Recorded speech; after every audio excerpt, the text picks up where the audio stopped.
அன்பின் தெய்வமே, மனன்றியோடு மை சோதரிக்கிறோம். தேவரே, நீ கொடுத்த இந்த வார்த்தைக்காக மனன்றியோடு மை துதிக்கிறோம். இயேசுவே, சேனைகளின் கர்த்தர் தமது மந்தையாகிய ஜனங்களை விசாரித்து சிறந்த குதிரையாக நிறுத்துவா என்று சொல்லியிருக்கிறீரே. இந்த வசனத்தின் மூலமாக சபைக்கு பேச வேண்டிய வார்த்தைகளை கர்த்தர் பேசுவீரார். இந்த சத்தியத்தை கேட்கக்கூடாதபடிக்கு தடை பண்ணுகிற எல்லா அந்தகார சக்தியின் கிரியைகளையும் வான மண்டல பொல்லாதவரின் கிரியைகளையும் இயேசுவின் நாமத்திலே சபித்து அப்புறப்படுத்துகிறேன். ஒரு சிறு கூட்டம் வந்திருக்கிறது.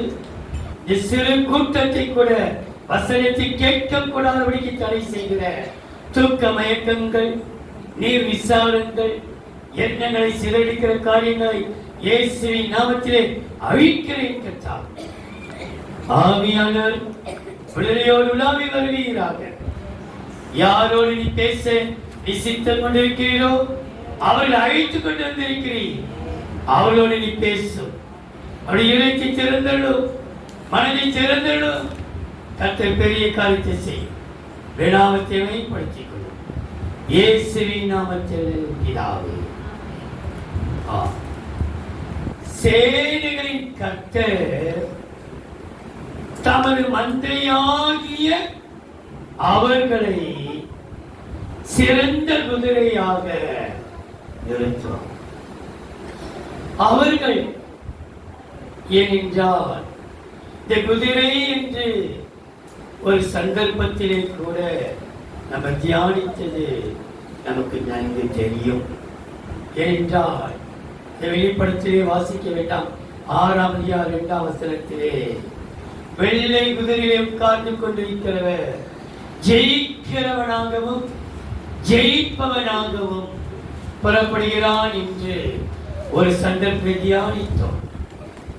சிவப்பு குதிரை, வெள்ளை குதிரை, கருப்பு குதிரை, புள்ளி புள்ளி குதிரை, மங்களான குதிரை என்று ஒரு 5 குதிரைகள், அந்த குதிரையின் கூடிய ஆவிக்குரிய பாடங்களை தியானித்த நாட்கள் உண்டு. ஆனால் இன்றைக்கு ஆண்டவர் தமது ஜனங்களை, தம்முடைய மந்தை, யூத வம்சத்தாராகிய தமது மந்தையை சிறந்த குதிரையாக ஒருவில் போடப்பட்டிருக்கிறது. சிறந்த குதிரையாக நிறுத்துவதற்காக சித்தம் கொண்டிருக்கிறார். குதிரை என்று சொல்லும் போது அது நாம் தான். சகேரியா 14ஆம் அதிகாரம் 20ஆம் வசனம். சகேரியா 14ஆம் அதிகாரம் 20ஆம் வசனம். அந்நாளிலே குதிரைகளின் மணிகளிலே கர்த்தருக்கு பரிசுத்தம் என்னும் விலாசம் எழுதி இருக்கும். குதிரைகளின் மணிகளிலே கர்த்தருக்கு பரிசுத்தம். குதிரைகள் மணி என்று சொல்லும்போது மணி கட்டளை, அந்த கழுத்து தொங்குப்பா, கழுத்துக்கு நல்ல பார்டர் போல இருக்கமா குதிரை. அங்க பரிசுத்த கழுத்துக்கு அந்த மணி, கழுத்து மணி. இப்போ பரிசுத்தம் என்று குதிரை தொண்டையிலே அந்த மணிகளிலே பரிசுத்தம் என்று எழுதப்பட்டிருக்குமா. இந்த குதிரைகளோடு நடக்கிறது யார் என்றால் ஆண்டவர், கர்த்தராகிய ஆண்டவர். ஆபகம் 3ஆம் அதிகாரம் 15ஆம் வசனம். ஆபகம் 3ஆம் அதிகாரம் 15ஆம் வசனம். திரளான தண்ணீர் குவியலாகிய சமுத்திரத்துக்குள் உமது குதிரைகளோடு நடந்து போனீர். உமது குதிரைகளோடு கூட நடந்து போனீர். குதிரைகளோடு நடந்து போனி. அப்ப நம்மோடு நடந்து வருகிறது ஆண்டவர். நீ எங்கே போனாலும், எங்கே நின்றாலும், எங்கே உட்கார்ந்தாலும், எதை செய்தாலும் நம்மோடு கூட வருகிறவர் நம்முடைய ஆண்டவராகிய இயேசு கிறிஸ்து. கர்த்தர் நம்மை சிறந்த குதிரையாக நிறுத்தருள்கிறார். அவர் குதிரைகளோடு கூட குவிந்த தண்ணீர்கள் என்றால் கடற்கரை. நம்மை சிறந்த குதிரையாக நிறுத்துவதற்காக அவர் நம்மோடு கூட நடந்து வருகிறார். ஆகையினாலே இங்கே வேதத்திலே குதிரைகள் என்று சொல்லப்பட்டிருக்கிறது. நான் திரும்ப சொல்லியிருக்கிறேன். வெள்ளை குதிரை, சிவப்பு குதிரை, கருப்பு குதிரை, புள்ளி புள்ளி குதிரை, மங்களான குதிரை என்று தியானித்து மாறிக்கையில் வாழ்க்கையில் இன்றைக்கும் சில குதிரைகள் என்று சொல்லும்போது குதிரைகள் அல்ல, ஆவிக்குரியவர்களை சிறந்த குதிரையாக என்ன வாசித்தோம்? யூத வம்சத்தார் ஆகிய தமது மந்தையை சிறந்த குதிரையாக அவர் நிறுத்துவார். அப்ப துதிக்கல் கூட்டத்தை குதிரைகள் யுத்த நாளுக்கு ஆயத்தமாக்கப்படும். ஜெயமோ கர்த்தரால் வரும். ஆகையினாலே இந்த குதிரை என்று சொல்லும் பொழுது அது நம்மை தான் குறிக்கும். நமக்குள் இருக்கும் சில குணாதிசயங்களை கர்த்தர் வெளிப்படுத்தியிருக்கிறதுனாலே இந்த காரியங்களை நான் சொல்லி நான் முடிக்கிறேன். முதலாவது பாருங்கள், ஒரு குதிரையை குறித்து 2 ராஜாக்கள் 6ஆம் அதிகாரம் 17ஆம் வசனம்.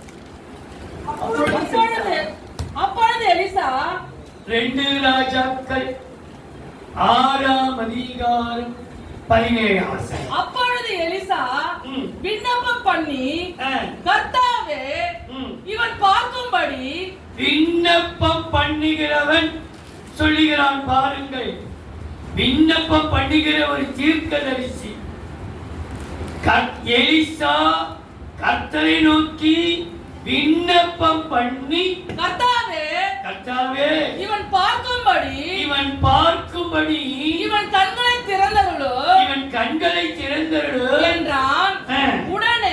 உடனே கர்த்தர் அந்த வேலைக்காரன் கண்களை திறந்தார். அந்த வேலைக்காரனுடைய கண்களை திறந்தார். இதோ இதோ எலிசாவை சுற்றிலும், ஜெபிக்கிறவனை சுற்றிலும், எலிசாவை சுற்றிலும், விண்ணப்பம் பண்ணுகிறவனை சுற்றிலும் அக்னிமயமான குதிரைகளாலும், அக்னி மயமான குதிரைகளாலும், ரதங்களாலும் இந்த மலை நிறைந்திருக்கிறதை அவன் கண்கள் கண்டான். அவன் கண்கள் கண்டது. அக்னி ரதமான ஒரு குதிரை என்று சொல்லும்போது நான் நினைக்கிறேன் ஒரு வித்தியாசமான குதிரை. என்ன குதிரை இது? என்ன அக்கினி நம்ம பார்த்துக்கிற குதிரைய நான் சொன்னது போல கருப்பு குதிரை பார்த்திருக்கிறோம். வேதத்திலிருந்து இருக்கிறது வெள்ளை குதிரை, கருப்பு குதிரை, சிவப்பு குதிரை, மங்களான குதிரை, புள்ளி புள்ளியான குதிரை, இப்படி பல குதிரைகள், சாம்பல் நிறைந்த குதிரைகள் பார்த்திருக்கிறோம். ஆனா இங்க போடப்பட்டிருக்கிறது விண்ணப்பம் பண்ணின எலிசாவை சுற்றிலும் ஒரு குதிரை இருக்கிறதா? அது எந்த குதிரையா? அக்கினியான, அக்கினி போல இருக்கிற ஒரு குதிரை, ஒரு வித்தியாசப்பட்ட குதிரை. இன்றைக்கு உங்களையும் என்னையும் நம்முடைய சபையையும் இந்த பூமியிலே ஒரு வித்தியாசப்பட்டவர்களாய்த்தான் கட்டமை வைத்திருக்கிறார். உலகத்தோட ஒற்று போவதற்கல்ல. அந்த குதிரை கலர் இது அக்கினி போல நிற்கிறது. நம்மை சுற்றிலும் கர்த்தர் அக்கினியா இருக்கிறார். அவர் பட்சிக்கிற அக்கினி, அக்கினி ரூபத்திலே அவர் இருக்க, அவர் பேசுகிற சத்தத்தை கேட்கிறோம். அவர் அக்கினியா இருக்கிறார். ஏன் தெரியுமா? ஜெபித்தல் மாத்திரமல்ல இந்த எலிசா. 2 ராஜாக்கள் 2ஆம் அதிகாரம் 11ஆம் வசனம். 2 ராஜாக்கள் 2ஆம் அதிகாரம் 11ஆம் வசனம். அவர்கள் பேசிக்கொண்டு நடந்து போகையில் இதோ அக்கினி ரதமும், அக்கினி எலியாவும் எலிசாவும் பேசிக்கொண்டு போகிற வேளையிலே அக்கினி ரதமும் அக்கினி குதிரைகளும், அக்கினி குதிரைகள். கவனித்தீர்களா? அக்கினி அது சாதாரண குதிரை அல்ல, அது அக்கினி குதிரை. நான் சொல்லுகிறேன், வித்தியாசமான குதிரை இது. அக்கினி குதிரைகளாலும் அவர்கள் நடுவாக வந்து இருவரையும் பிரித்தது. அவனது வித்தியாசமா இருக்குதே, குதிரை அல்ல இது, அக்கினி. வித்தியாசம். குதிரை ரூபத்திலே, குதிரையாகவே அவன் இருவரையும் பிரித்தது. எலியா சுழல்காட்டிலே பரலோகத்துக்கு ஏறி போனான். அதை எலிசா கண்டு என் தகப்பனே. யார் சொல்கிறது? எலிசா சொல்கிறார், என் தகப்பனே, என் தகப்பனே, இஸ்ரவேலுக்கு ரதமும் குதிரை வீரருமாய் இருந்தவரே. யார் சொல்றாரு? எலியாவை யார் பார்த்து சொல்கிறது? எலிசா சொல்லுகிறார் என்று புலம்பினான். கவனியுங்கள், அக்கினியும் குதிரை வீரனுமாய் இருந்தவரே எலியாவை பார்த்து எலிசா சொல்றார். ஏனென்றால் எலிசாவுடைய வாழ்க்கையிலே அவர் கேட்டது, நான் எடுத்துக் கொள்ளப்பட போகிறேன், நீ என்னிடத்தில் நீ விரும்புகிறதே. அவர் சொல்றாரு, உம்மிடத்தில் உள்ள ஆவி வரம் எனக்கு இரட்டிப்பாய். அதே ஆவி வரம் அல்ல உச்சிருக்கிற, அதை இப்ப ரெட்டி விடத்தை எனக்கு தரும்படி விண்ணப்பம் பண்ணி அவன் கேட்டவனையே கொடுக்கப்படும். இந்த எலியாவை எலிசா சொன்னார், அக்கினியும் ரத வீரமாய் இருந்தவரே என்று. ஆனா இந்த எலிசாவையும் ஒரு ராஜா சொல்லுகிறார் இதே வார்த்தையை. 2 ராஜாக்கள் 13ஆம் அதிகாரம் 14ஆம் வசனம். அவன் நாட்களில் எலிசா மரணத்துக்கு ஏதுவான 2 ராஜாக்கள் 13ஆம் அதிகாரம் 14ஆம் வசனம். அவன் நாட்களில் எலிசா மரணத்துக்கு ஏதுவான வியாதியாய் கிடந்தான். அப்பொழுது இஸ்ரவேலின் ராஜாவாகிய யோவாஸ் அவனிடத்துக்கு போய் அவன் மேல் விழுந்து அழுது என் தகப்பனே எப்படி எலியாவை இவர் கூப்பிட்டார்? என் தகப்பனே, இவர் கூப்பிட்டார். இப்போ ராஜா யாரு கூப்பிடுறாரா? எலிசா. எதை நீ விதைச்சியோ அதையே நீ அறுப்பாய். நீ எதை நீ நினைக்கிறாயோ அதைதான் கர்த்தர் செய்வார். நீ அன்னைக்கு தகப்பனே குதிரை ரத வீரமா இருந்த நீ புலம்பின அதே வார்த்தைய ஒரு சாதாரண மனுஷன் சொல்லிவிடுகிறார். ஒரு ராஜா, இஸ்ரவேலின் ராஜா, 12 கோத்திரங்களிலே 10 கோத்திரம் பிரிந்தது இஸ்ரவேல் நாடு. 2 கோத்திரம் யூதா கோத்திரமும் பென்யமீன் கோத்திரமும் அது தனியாக பிரிந்தது. யூதா ராஜாக்கள் உண்டு, இஸ்ரவேல் ராஜாக்கள் உண்டு. புரிந்து கொள்ளுங்கள். இஸ்ரவேல் 10 கோத்திரம், அதாவது சவுல் இருந்த வரைக்கும் 12 கோத்திரத்தை ஆண்டிருந்தார். தாவீது இருந்த வரைக்கும் 12 கோத்திரத்தை ஆண்டு கொண்டிருந்தார். சாலமோன் இருக்கிற வரைக்கும் 12 கோத்திரத்தை ஆண்டு கொண்டிருந்தார். சாலமோனுக்கு பிற்பாடு ரெகோபெயாம் ஆளும் பொழுது யெரொபெயாம் என்ற ஒரு வேலைக்காரன் வரும்போது அபியா தீர்க்கதரிசி தன்னுடைய சால்வையை புது சபைக்கு வைத்து 12 துண்டுகளாய் போட்டு, நீ 10 துண்டை நீ எடுத்துக்கொள், 2 துண்டை அவருக்கு வச்சு விட சொல்லி தீர்க்கதரிசினால் தன் சால்வையினாலே கிழிக்கப்பட்ட அந்த 10 துண்டை இஸ்ரவேல் ஆண்டார்கள், 2 துண்டு யூத ஜனங்கள். ஆகையினால் நன்றிகளை தேடினவராய் இருக்க வேண்டும். இஸ்ரவேலிலே ஆளுகிற ராஜாக்கள் உண்டு. அதற்கு பிற்பாடு தான் யெரொபெயாமுக்கு பிற்பாடு 10 கோத்திரத்தை ஒரு ராஜா ஆண்டார், 2 கோத்திரத்தை ஒரு ராஜா ஆண்டார். யூத கோத்திரத்தின் ஜனங்கள் எசேக்கியா ராஜா.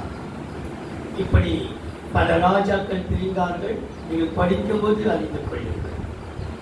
உங்களை யாராவது பார்த்து கேட்டால் இஸ்ரவேலுக்கு எத்தனை கோத்திரம் ஆண்டு? ஒரு கோத்திரம், ஒரு ராஜா 10 கோத்திரத்தை ஆண்டான், இன்னொரு ராஜா 2 கோத்திரத்தை.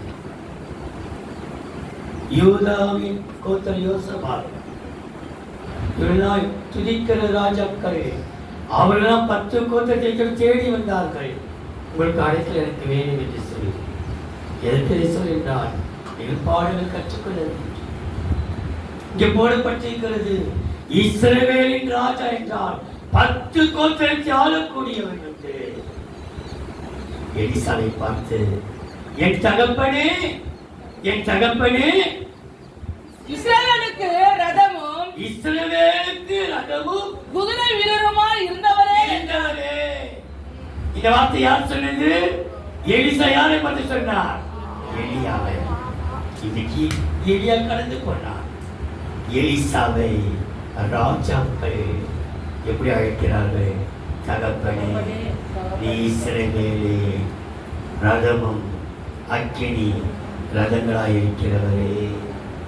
அப்போ தேவ பிள்ளைகளே, இன்றைக்கு நம்முடைய வாழ்க்கையிலே விண்ணப்பம், ஜெபம் அவசியமாயிருக்கிறது. நம்மை சுற்றி கர்த்தர் அக்கினி போட வல்லவராயிருக்கிறார். அக்கினி போட வந்து அது இப்பொழுது பற்றி எரிய வேண்டும் என்று விரும்புகிறேன். அப்போ கர்த்தர் இந்த அக்கினி வித்தியாசப்பட்ட ஒரு குதிரையாக நம்மை மாற்ற வல்லவராயிருக்கிறார். நாம் எல்லாரும் இந்த பூமியில வாழும்போது நம்முடைய நண்பர்கள் சொல்லணும், நம்முடைய குடும்பத்தார் சொல்லணும், நம்முடைய தெரு ஜனங்கள் சொல்லணும், நம்முடைய ஊழியக்காரர் கூட சொல்லணும், நீங்க வித்தியாசமா இருக்கிறீங்க, உங்களோடு நெருங்க முடியல, உங்களோடு பழக முடியல, உங்ககிட்ட நெருங்க முடியல, எதுவும் தடுக்குது. நாங்கள் விடுதலையோடு வளர்ந்து பேச நினைக்கிறாங்க, உங்ககிட்ட நெருங்கி பேச முடியல. காரணம், நம்மை சுற்றி ஒரு அக்கினி குதிரை இருக்கிறது. நம் யாரா? வித்தியாசப்பட்ட குதிரைகள். இந்த வித்தியாசப்பட்ட குதிரைகளுக்கு தேவன் தருகிற நன்மை பாருங்கள். மல்கியாவின் புஸ்தகம் 3ஆம் அதிகாரம் 18ஆம் வசனம். மல்கியா 3ஆம் அதிகாரம் 8ஆம் வசனம். அப்பொழுது நீங்கள் 3:18 மல்கியா 3ஆம் அதிகாரம் 18ஆம் வசனத்தை வாசித்த பிற்பாடு 4ஆம் அதிகாரம் 2ஆம் வசனத்தை வாசிக்க. அப்போது நீங்கள் நீதிமானுக்கும் துன்மார்க்கனுக்கும் தேவனுக்கு ஊழியம் செய்கிறவனுக்கும் அவருக்கு ஊழியம் செய்யாதவனுக்கும் இருக்கிற வித்தியாசத்தை திரும்பவும் காண்பீர்கள். கர்த்தர் திரும்ப காட்டுவார், மறுபடியும் காட்டுவார். நீ கர்த்தருக்கு ஊழியம் செய்கிறதுனாலே திரும்பவும் கர்த்தரை மறுபடியும் காட்டுவார், வித்தியாசம் காட்டுவார். என் ஜனத்திற்கும் கடாத்துடன் தியானித்தோம், அவர்களுக்கும் நான் வித்தியாசத்தை காட்டுவேன். தேசத்திலே நாளைக்கு அந்த வித்தியாசம் உண்டாக்க என்று பாருன்னு சொன்னார். தேவ பிள்ளைகளே, இன்னைக்கு தேவன் நம்மை வித்தியாசப்படுத்துகிறார். இந்த வித்தியாசமான குதிரைக்குத்தான் இங்கே சொல்லப்பட்டிருக்கிறது, ஊழியம் செய்கிறவர்களுக்கும் செய்யாதவர்களுக்கும். அப்போ அவர்களுக்கு ஒரு வித்தியாசம். என்ன வித்தியாசம்? 4ஆம் அதிகாரம் 2ஆம் வசனம். ஆனாலும் என் நாமத்துக்கு பயந்திருக்கிற உங்கள் மேல் நீதியின் சூரியன் உதிக்கும். நீதியின் சூரியன் உதிக்கும். அதன் செட்டிலின் கீழ் ஆரோக்கியம் இருக்கும். நீங்கள் வெளியே புறப்பட்டு போய் கொழுத்த கன்றுகளைப் போல வளருவீர்கள். வளர்ந்து கொண்டே இருப்பீர்கள். உன் வளர்ச்சியால் தடை பண்ண முடியாது. உன் ஆவிக்குரிய வாழ்க்கையின் வளர்ச்சியை எந்த சக்தியாலும் தடை பண்ணவே முடியாது. நீ வளர்ந்து கொண்டே இருப்பாய், வளருவாய், வளருவீர்கள். ஒரு வித்தியாசம் உண்டாக்குகிறார். ஏன் தெரியுமா? விண்ணப்பம் பண்ணுகிற உன் வாழ்க்கையிலே ஒரு வளர்ச்சி, பொருளாதாரத்திலே ஒரு வளர்ச்சியை காண்பாய், உன் வருமானத்திலே ஒரு வளர்ச்சியை காண்பாய், ஒரு ஆவிக்குரிய வாழ்க்கையிலே ஒரு வளர்ச்சியை காண்பாய், உன் ஊழியத்திலே ஒரு வளர்ச்சியை காண்பாய். நம்மை வளர செய்து கொண்டே இருப்பார். நம் வளருவோம், நீங்கள் வளருவீர்கள். வித்தியாசமான குதிரையை கர்த்தர் வளர செய்வார் அல்லது வளருவீர்கள். எப்படி போடப்பட்டிருக்கிறது? வளருவீர்கள். இரண்டாவதா யோபின் புஸ்தகம் 39ஆம் அதிகாரம் 19ஆம் வசனம். யோபு 39ஆம் அதிகாரம் 19ஆம் வசனம். குதிரைக்கு நீ வீரியத்தை கொடுத்தாயோ? வீரியத்தை, வீரியமான குதிரை. என்ன குதிரையா? குதிரைக்கு நீ வீரியத்தை கொடுத்தாயோ? அதன் தொண்டை குமுறலை கேட்டாயோ? கேட்டாயோ? வீரியத்தை கொடுத்தாயோ குதிரைக்கு. அப்போ வீரியமான குதிரை. என்ன குதிரையா? அப்போ எங்கிருந்து இவருக்கு வீரியம் வந்துச்சு? இவ்வளவு வீரியம் வந்திருக்குது. அப்போ கர்த்தர் வீரியமான ஒரு குதிரை என்று சொல்லப்பட்டது. கர்த்தர் வித்தியாசமான குதிரையை நம்மை மாற்றுகிறார். இரண்டாவது யாரை மாற்றுகிறார்? வீரியம் நிறைந்தவர்களா, குன்றி பண்ணுவதாக அல்ல, மயங்கி பண்ணுவதாக அல்ல, தளர்ந்து பண்ணுவதாக அல்ல. எது வந்தாலும் நம்மை தளர செய்ய மாட்டார், தளர விட மாட்டார். ஒரு வீரியம் இருக்கிறது. கர்த்தர் நம்மை நடத்துவார். ஜெய கிறிஸ்து. வீரியத்தை கொடுத்தாயோ? ஏன் தெரியுமா? இந்த வீரியம் நிறைந்த குதிரைக்குள்ளே கர்த்தர் பார்த்தது எது? வித்தியாசமான குதிரைக்குள்ளே விண்ணப்பத்தை பார்த்தார். இங்கே பார்க்கிற பாருங்கள், யோபின் புஸ்தகம் 40ஆம் அதிகாரம் 16ஆம் வசனம். இதோ அதனுடைய பலன் இடுப்பிலும், அதனுடைய பலன் இடுப்பிலும், அதன் வீரியம், அதன் வயிற்றின் நரம்பிலே இருக்கிறது. பலன் இருக்கிறது. எதையும் தாங்குவதற்கு கர்த்தர் பலன் கொடுத்திருக்கிறார். எதையும் சகிப்பதற்கு பலன் கொடுத்திருக்கிறார். எது நடந்தாலும் அதை தாங்குவதற்கு இங்கு கர்த்தர் பலன் கொடுத்திருக்கிறார். முந்தைய நாட்களிலே கதறி விடுவோம், கலங்கி விடுவோம், கண்ணீர் வடித்து விடுவோம், தளர்ந்து போய் விடுவோம், என்ன இப்படி நடக்கிறது என்று. இனி அப்படி அல்ல. ஏது நடந்தாலும் கர்த்தர் தம்முடைய மகிமைக்காக, நன்மைக்காக தவிர தீமைக்கு அல்ல. இது நடக்கிறது அனைத்தும் நன்மைக்கே. நாம் பார்க்கிற அனைத்தையும் நன்மைக்கே பலப்படுத்துகிறார். வீரியம் நிறைந்த குதிரையாக நம்மை மாற்றப் போகிறார். காரணம் பலன். நடக்கட்டும், பேசட்டும். பின்னாடி தானே பேசுறாங்க, கூட்டமா தானே பேசுறாங்க, எதிரே தானே பேசுறாங்க, கண்டது தானே பேசுறாங்க. உன் காதுக்கு வந்தாலும், உன் கண்ணால பார்த்தாலும் அதை ஜீர்ணிக்கக்கூடிய சக்தியை நமக்கு தேவன் தந்தது. பல்லக்கு கலங்கி போயிடும். சில நாட்களிலே கலங்கிற நாட்கள் உண்டு. ஐயோ இப்படி இருக்குது, இப்படி நடக்கிறாங்களே, இப்படி போறாங்களே, இப்படி செய்கிறாங்களே. ஆனால் இந்த நாட்களிலே எல்லாவற்றையும் பார்க்கும், எல்லாத்தையும் கேட்டும் சகிப்பதற்கு கட்டத்து விரட்டிருக்கிறார். வீரியம் நிறைந்த குதிரை. 41ஆம் அதிகாரம் யோபு 12ஆம் வசனம். அதன் அங்கங்களும் யோபு 41ஆம் அதிகாரம் 12ஆம் வசனம். அதன் அங்கங்களும் அதன் வீரியமும் அதன் உடல் இசைவின் நேர்த்தியும் இன்னதென்று நான் சொல்லாமல் மறைக்க மாட்டேன். சத்தியத்தை மறைக்க மாட்டேன். ஒரு நம்ம இணைத்து இருக்கிறார், நம்ம இணைந்து வைத்திருக்கிறார். கர்த்தர் நமக்கு தெரியப்பட்ட காரியங்களை மறைக்க வேண்டிய அவசியம். தேவன் வெளியரங்கமான காரியங்களை கர்த்தர் வெளிப்படுத்துவார் செய்வார். இந்த வீரியம் நிறைந்த குதிரை என்று சொல்லும்போது எல்லா இணைந்திருக்கிற காரியங்கள் மறைக்கப்பட்டதல்ல, எல்லாம் வெளிப்படுத்தப்பட்டது. எல்லாருடைய காரியங்கள் நமக்கு தெரியப்பட்டிருக்கிறது. தெரியப்படுத்தியிருக்கிறார், இன்னும் தெரியப்படுத்துவார். அவருக்கு கண்களுக்கு மறைவானது ஒன்றுமே.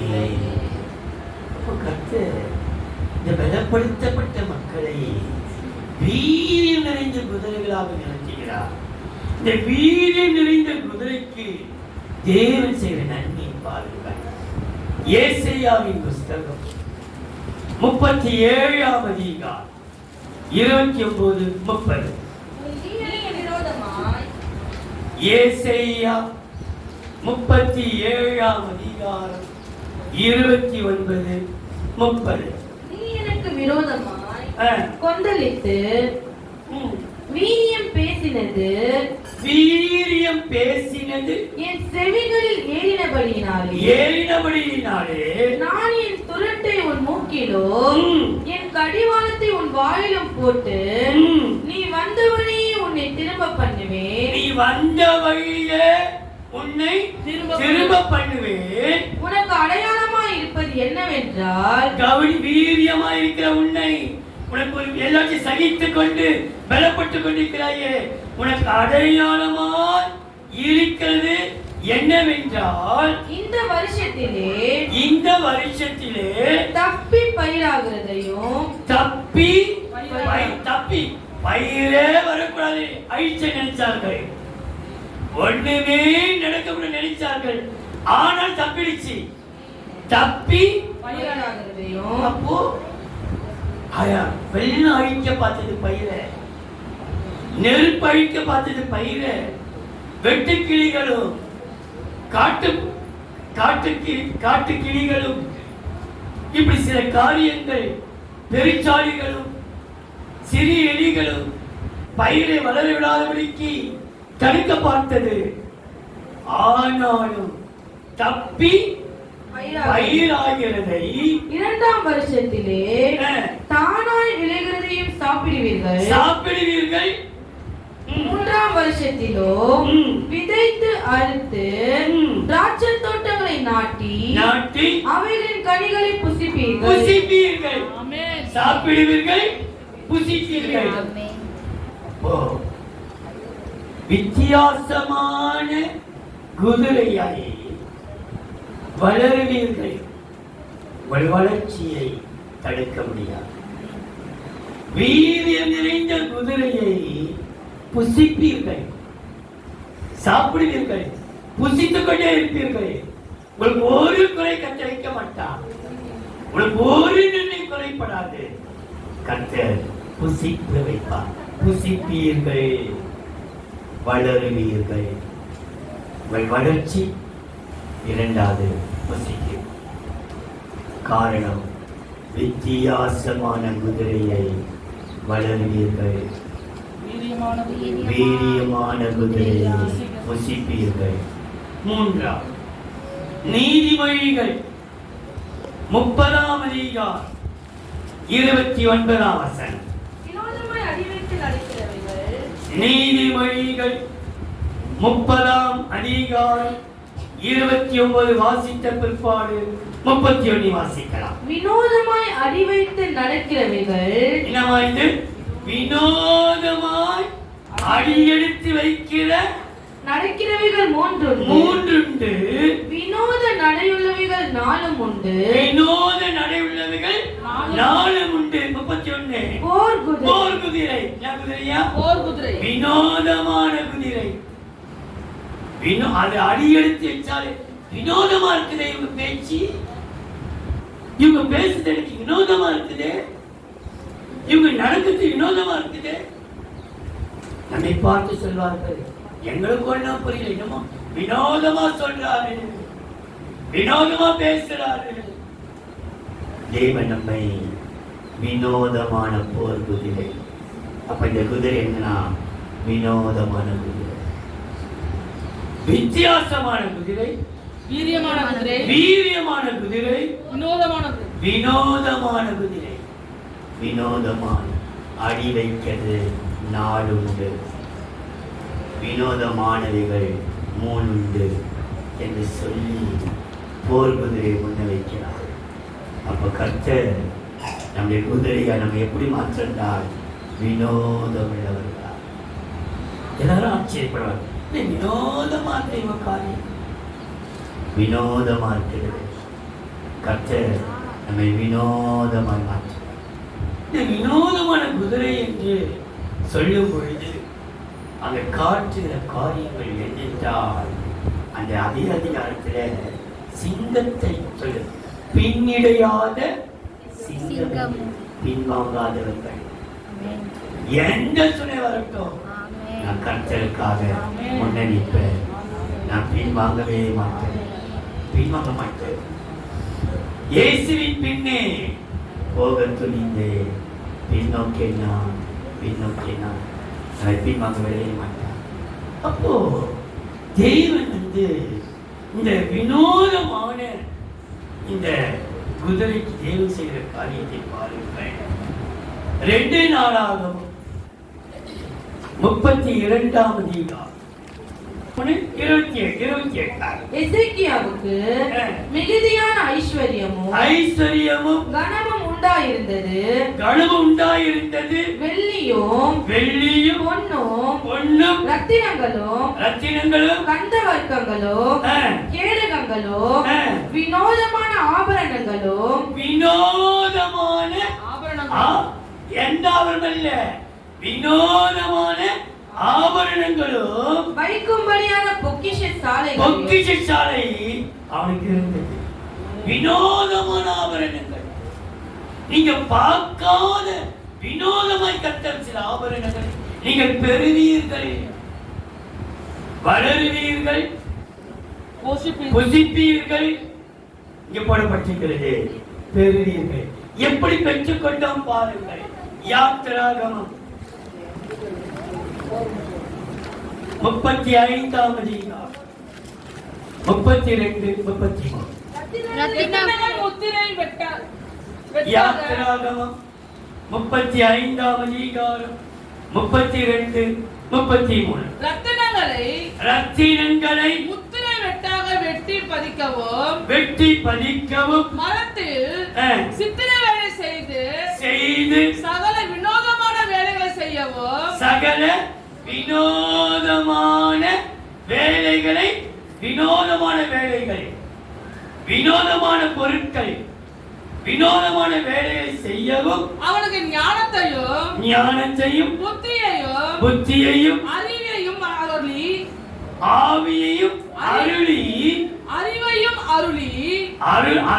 அருளி அவன் சகலவித வேலைகளையும் செய்யும்படி தேவ ஆவியினாலே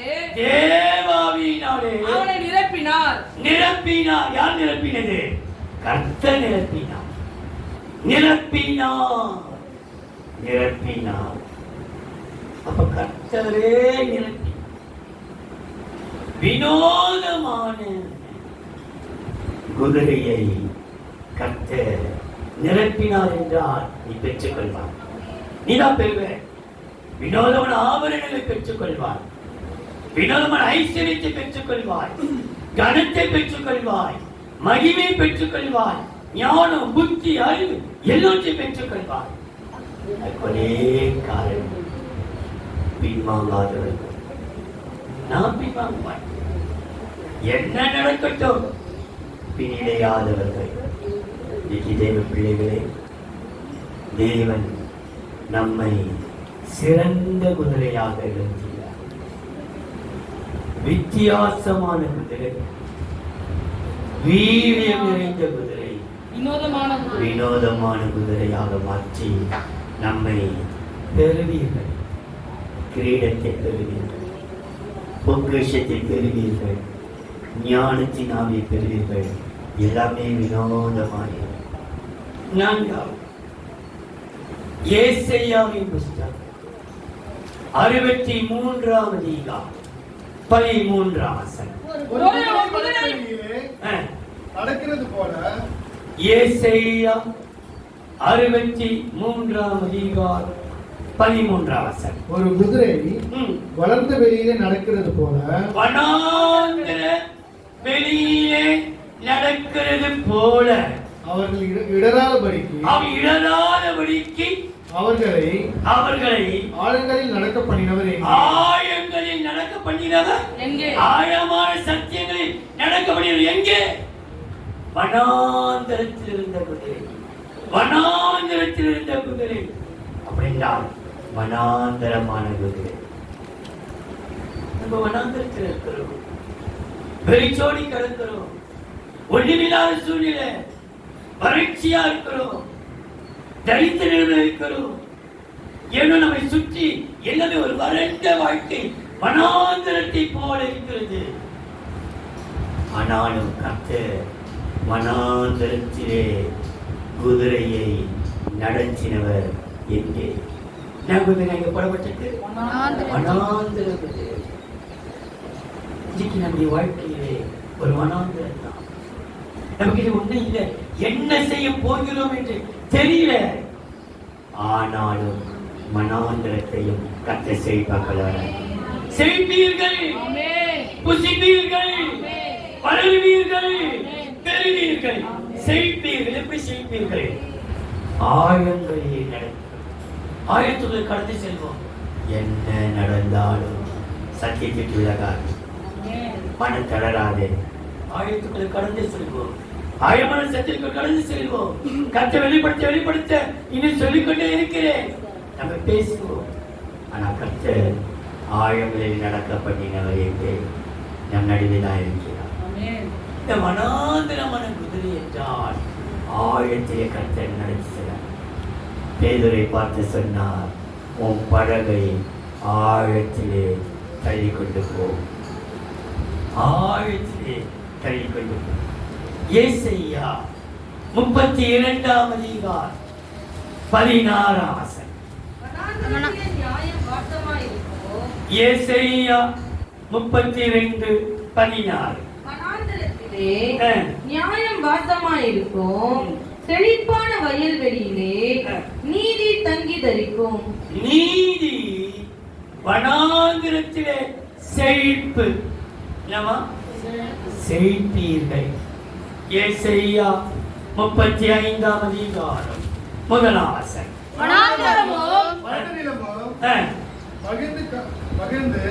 ஏசாயா 35ஆம் அதிகாரம் 1ஆம் வசனம். வனாந்திரம் கூட வனாந்திரம் நினைக்காதே. வனாந்திரமும் வறண்ட நிலமும் மகிழ்ந்து கடுவெளி கழித்து புஷ்பத்தை போல செழிக்கும். புஷ்பத்தை போல செழிப்பீர்கள். வனாந்திரம் செழிக்கும், செழிப்பீர்கள். நாம் மனதில் பதிவுபடுத்துகிறேன். வித்தியாசமான குதிரை, வளருவீர்கள். வீர நிறைந்த குதிரை, புசிப்பீர்கள். வினோதமான குதிரை, பெறுவீர்கள். வனாந்தரமான குதிரை, செழிப்பீர்கள்.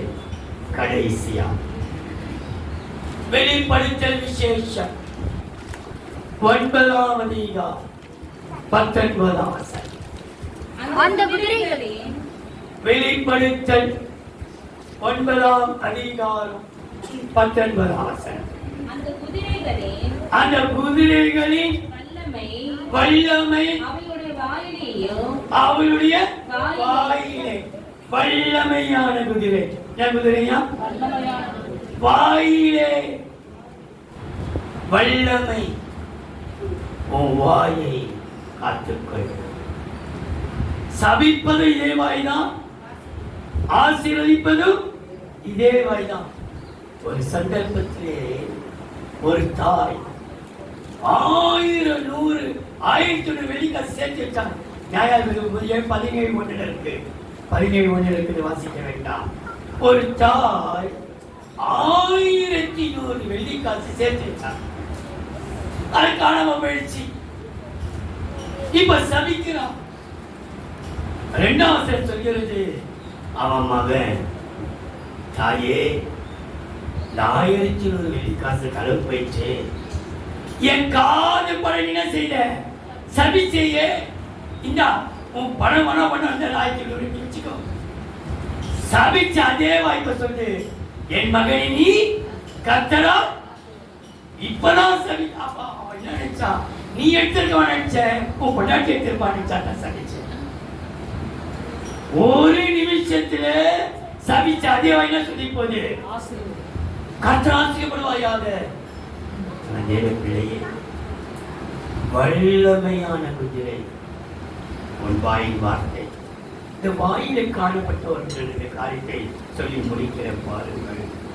1 பேதுரு 2ஆம் அதிகாரம் 22ஆம் வசனம். 1 பேதுரு 2ஆம் அதிகாரம் 22ஆம் வசனம். அவர் பாவம் செய்யவில்லை, அவருடைய வாயிலே வஞ்சனை காணப்படவும் இல்லை. காணப்படல, வஞ்சனையே காணப்படவில்லை. வெளிப்படுத்தல் 14ஆம் அதிகாரம் 5ஆம் வசனம். இவைகளுடைய வெளிப்படுத்தல் 14:5. இவர்களுடைய வாயிலே கபடம் காணப்படவில்லை. கபடம் இல்லையா? வஞ்சனை இல்லை, கபடம் இல்லை. அதனாலே ஆண்டவர் சொல்றாரு, கபடம் இல்லாத வாயிலே, வஞ்சகம் இல்லாத ஒரு வாயிலே கர்த்தருடைய வார்த்தை, நீ வல்லமையான குதிரை. உனக்கு தேவன் சொன்ன காரியத்தை பாருங்கள். யாக்கோப்பு 3ஆம் அதிகாரம் 3ஆம் வசனம். பாருங்கள்,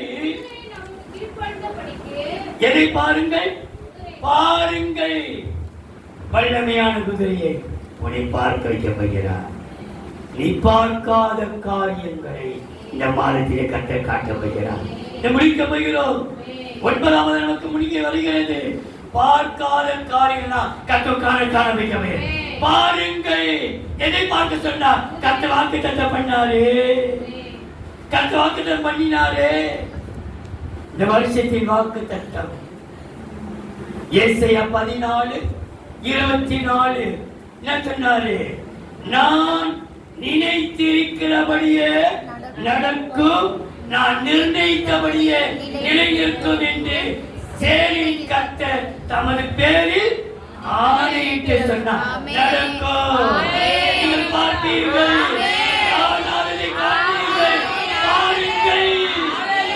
பாருங்கள், அது வல்லமையான குதிரை. நடக்காதது நடக்கும், கிடைக்காதது கிடைக்கும், கேட்காதது கிடைக்கும். நீ நினைச்சிடாதே, கர்த்தர் வாக்கு பண்ணியிருக்கிறார். நடக்கும், இந்த ஆண்டிலே நடக்கும், ஆணையிட்டு சொல்லி இருக்கிறார். நீங்கள் பார்ப்பீர்கள், எதையும் பார்ப்பீர்கள், எல்லாத்தையும் பார்ப்பீர்கள்.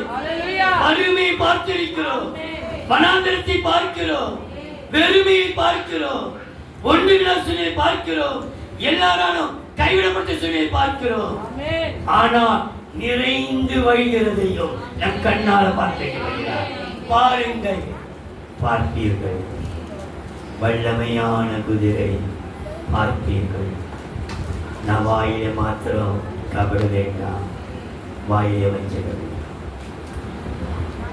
சேனைகளின் கர்த்தர் தமது மந்தையை சிறந்த குதிரையாக, தமது மந்தை தான் குதிரைகள்.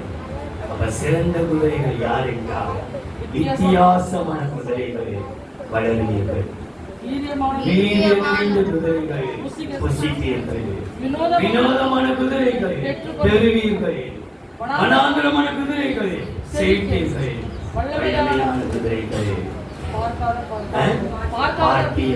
பார்ப்பீர்கள். அன்பின் தெய்வம் நன்றியோடு இயேசுவே, இந்த மாதத்தின் கடைசி நாள் 5வது ஞாயிற்றுக்கிழமை இந்த ஆராதனை கண்டு கொள்ள கர்த்தர் கருவை செய்தீர்கள். அதற்காக வந்திருக்கிற ஒவ்வொரு பிள்ளைகளையும் சிறந்த குதிரைகள் யுத்த நாளுக்கு ஆயத்தமாக்கப்படும். ஜெயமோ கர்த்தரால் அந்த ஜெயத்தை கர்த்தர் தந்து நடத்துவீராக. இயேசுவின் நாமத்தில் பிதாவே. ஆமென்.